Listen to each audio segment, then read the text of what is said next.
একটু ভেবে দেখুন তো, শেষ কবে আপনি খুব রেগে গিয়েও নিজেকে পুরোপুরি সামলে নিয়েছিলেন? আমাদের এই যান্ত্রিক আর ব্যস্ত জীবনে রাগ, ক্ষোভ, হতাশা আর অস্থিরতা যেন আমাদের নিত্য সঙ্গী হয়ে দাঁড়িয়েছে। রাস্তায় জ্যামে বসে মেজাজ খারাপ করা থেকে শুরু করে কর্মক্ষেত্রে কাজের চাপে কিংবা প্রিয়জনের কোনো ছোট কথায় কষ্ট পেয়ে হুট করে কড়া জবাব দিয়ে ফেলা, এগুলো আমরা অহরহই করছি। কিন্তু একবারও কি শান্ত হয়ে ভেবে দেখেছি এই অস্থিরতা আমাদের ভেতরটা প্রতিদিন কতটা শূন্য করে দিচ্ছে, আমাদের মানসিক শান্তি কেড়ে নিচ্ছে? ঠিক এই শূন্যতা পূরণের জন্যই, আমাদের আত্মাকে প্রশান্তি দেওয়ার জন্যই প্রতি বছর আমাদের জীবনে আসে এক অভাবনীয় রহমতের মাস।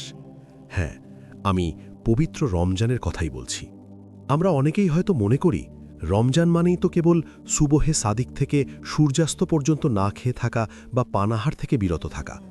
কিন্তু একটু গভীরভাবে চিন্তা করলে বুঝতে পারবেন, না খেয়ে থাকাটা রোজার কেবল একটি বাহ্যিক রূপ মাত্র।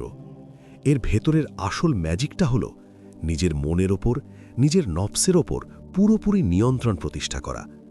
যখন আমরা রোজা রাখি, তখন আমাদের চোখের সামনে সবচেয়ে প্রিয় আর সুস্বাদু খাবার সাজানো থাকলেও আমরা তা স্পর্শ করি না। প্রচণ্ড গরমে গলা শুকিয়ে আট হয়ে গেলেও এক ফোঁটা পানি পান করি না। কেন? কারণ আমাদের ভেতরে একটা দৃঢ় বিশ্বাস কাজ করে, স্রষ্টার প্রতি একটা গভীর ভালোবাসা আর ভয় কাজ করে। এই যে নিজের তীব্র ইচ্ছাকে, নিজের লোভকে আটকে রাখার যে বিশাল শক্তি, এটাই হলো সত্যিকারের সংযম। আর এই সংযম শুধু খাবারের বেলায় নয়, আমাদের চোখ, কান এবং মুখ সব কিছুর ক্ষেত্রেই সমানভাবে প্রযোজ্য। ইউটিউবে বা ইন্টারনেটে আমরা হয়তো অনেকেই রমজান মাসের ফজিলত ও আমল নিয়ে অনেক চমৎকার সব ভিডিও দেখেছি বা ইসলামিক বইপত্র পড়েছি। কিন্তু এসব ফজিলত জানার পাশাপাশি আমাদের এই বিষয়টা খুব ভালোভাবে বুঝতে হবে যে রমজানের সবচেয়ে বড় আমলগুলোর মধ্যে একটি হল নিজের প্রবৃত্তিকে শাসন করতে শেখা। আপনি সারাদিন রোজা রেখে তৃষ্ণার্ত থাকলেন, কষ্ট করলেন, কিন্তু সুযোগ পেলেই অন্যের গীবত করলেন, মানুষের মনে কথায় কথায় কষ্ট দিলেন কিংবা মিথ্যা বললেন, তাহলে সেই রোজার মূল উদ্দেশ্যটাই কিন্তু পুরোপুরি হারিয়ে যায়। রোজার সময় যখন কেউ আমাদের সাথে খারাপ ব্যবহার করে বা অকারণে ঝগড়া করতে আসে, তখন আমরা কোনো পাল্টা জবাব না দিয়ে শুধু বলি, আমি রোজাদার। এই ছোট্ট একটি বাক্য আমাদের কতটা বিনয়ী আর ধৈর্যশীল করে তোলে, তা কি আপনি কখনো গভীরভাবে উপলব্ধি করেছেন? রমজান আমাদের মূলত একটা নিবিড় ট্রেনিং দেয়। মাত্র ৩০ দিনের এই আধ্যাত্মিক ট্রেনিং আমাদের শেখায় কিভাবে জীবনের বাকি ১১ মাস চলতে হবে।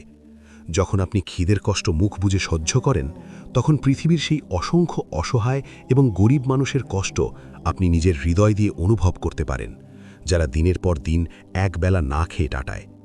ঠিক এই জায়গাটি থেকেই আমাদের ভেতরে জন্ম নেয় মানুষের প্রতি গভীর সহমর্মিতা। এই মাসটি আমাদের চোখে আঙুল দিয়ে দেখিয়ে দেয় যে চাইলেই সবসময় সবকিছু করা যায় না।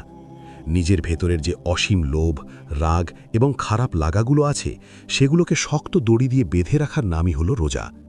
এটা এমন এক পরীক্ষা যেখানে গার্ড হিসাবে অন্য কেউ থাকে না, আপনি নিজেই নিজের পাহারাদার। আপনি চাইলেই গোপনে পানি খেয়ে নিতে পারেন, কেউ দেখবে না, কিন্তু আপনি খান না। এই যে সততা এবং নিজের উপর নিয়ন্ত্রণ, এটাই তো আল্লাহ আমাদের মাঝে দেখতে চান। তাই এবারের রমজানটা গতানুগতিক শুধু উপবাসের মাস না হোক, হোক নিজেকে একদম নতুন করে গড়ার মাস। নিজের রাগ, অহংকার, পরনিন্দা আর সব খারাপ অভ্যাসগুলোকে চিরতরে বিদায় জানানোর একটা সুবর্ণ সুযোগ।